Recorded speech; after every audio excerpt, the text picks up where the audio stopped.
Hello mga kabayan, magandang araw po sa inyo. Sana po kayo ay nasa mabuting kalagayan, walang sakit, ligtas sa mga kapahamakan. At sana ang panalangin ng Panginoon, Diyos ay sumasa inyo palagi at blessings, more blessings. Maraming salamat pala sa lahat ng mga viewers at sa lahat ng mga subscribers, nag-subscribe sa aking YouTube channel. Ito ang ating kwento ngayon. Si Sir Paul, Bugong Biyahero, ay na-miss niya si Krishna dahil si Krishna ay umuwi sa kanilang bahay, sa kanyang lula.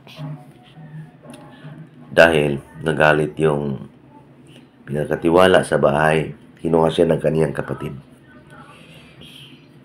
So mga ilang araw na na-miss siya ni Sir Paul, pinuntahan siya sa bahay ng kanyang lula. So, si Sir Paul umalis at pinuntahan si Krishna sa bahay ng kanyang lula. Makabayan. Nang siya dumating, tumatawag siya sa kung mayroong tao sa loob.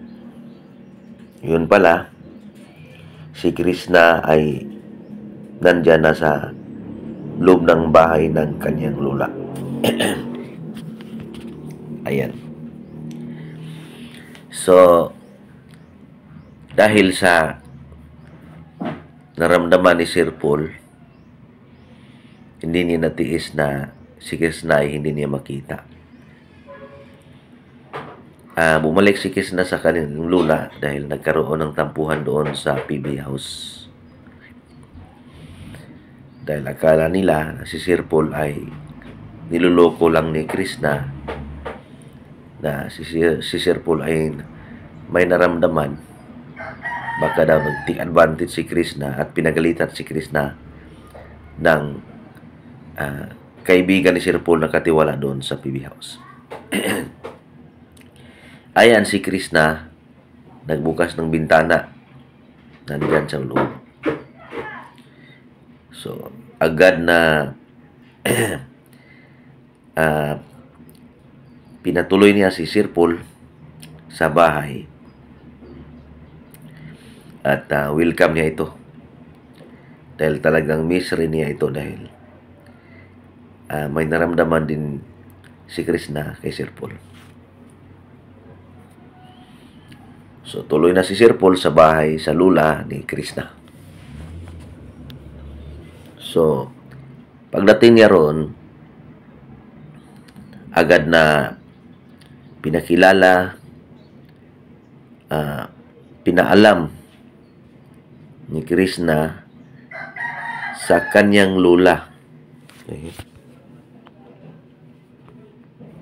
So, pagdating ni Sir Paul sa bahay, yan, si Krishna may balak na ipaalam sa kanyang lula na nangligaw pala itong si Sir Paul sa kanya. So, sa ganong kwento, ang kanyang lula, sinabi ni Krishna, nangligaw si Sir Paul sa akin. Papayag ka ba? So, sabi ng kanyang lula, pwede man kaya, walang problema. So, ganon. Pumayag ang kanyang lula na si Sir Paul ay mangligaw. So, maya-maya sila ay naghahanap ng pang-ulam. Balak nila na maghanap ng manok upang ito ay katayin upang kanilang iulam sa araw na yan. So, ganun pa man, sila lumabas at hinahanap ang manok upang kanilang ihain, upang lulutuin nila sa bahay upang pagsalu-saluhan nilang lahat, mga kababayan. So, talagang ganyan ang isang lalaki na pag umibig ay talagang hindi matiis. Puntahan talaga ang isang babae na tinitibok ng kanyang puso. So, ayan, mga kababayan, mayroon na silang nadakip na manok upang katayin nila. So, sa picture na yan, yung manok ay inalisan ng balahibo. So, wala naman silang panggatong. So, si Sir Paul ay tinanong kung marunong bang magsibak ng kahoy. Marunong pala. So, si Sir Paul ay nagsibak. Ang isang mayaman na mangliligaw ay nagsibak ng kahoy para pangsaing. Sa probinsya, ganyan kasi ang mga kadalasan gamitin na panggatong kahoy. So, wala namang kahoy. Si Sir Paul nagsibak ng kahoy. Pinakita niya na kayang-kaya niya na gawin ang lahat para sa kanyang minamahal, mga kababayan. So, talagang si Sir Paul ay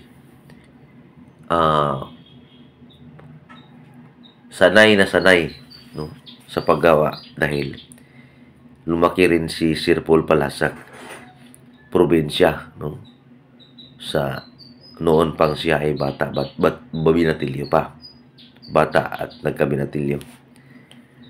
So, ganun ang lahat. Bumalik sila at ginawa ng panggatong ang kanilang sinibak na kahoy dun sa manok na kanilang niluluto. Habang naghihintay, sila nag-uusap tungkol sa nararamdaman ni Sir Paul na kailangan raw ipaalam sa kanyang mga magulang, bagat ang kanyang lola alam na niya na siya ay mangligaw. At si Sir Paul naman ay nagsabi na kung maaari sila ay umalis, kung may time pupunta sa kanyang magulang. So, lumabas muna sila upang kumain ng buko. Nakakuha sila ng buko, 3. Sabi ni Sir Paul, ito si Il, at yung isa si Yo. Tinanong ni si Krishna, ano yun? Sabi ni Krishna, I love you. So, sumagot naman Sir Paul, I love you too. So, trending, mga kababayan, na itong si Sir Paul nagpahiwatig na si Krishna ay iniibig niya. So, talagang napakasaya pakinggan, napaka-trending na isang pugong biyahero na binata.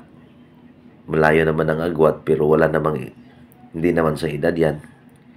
Kung totoong mahal mo ang isang babae, talagang gagawin mo yun.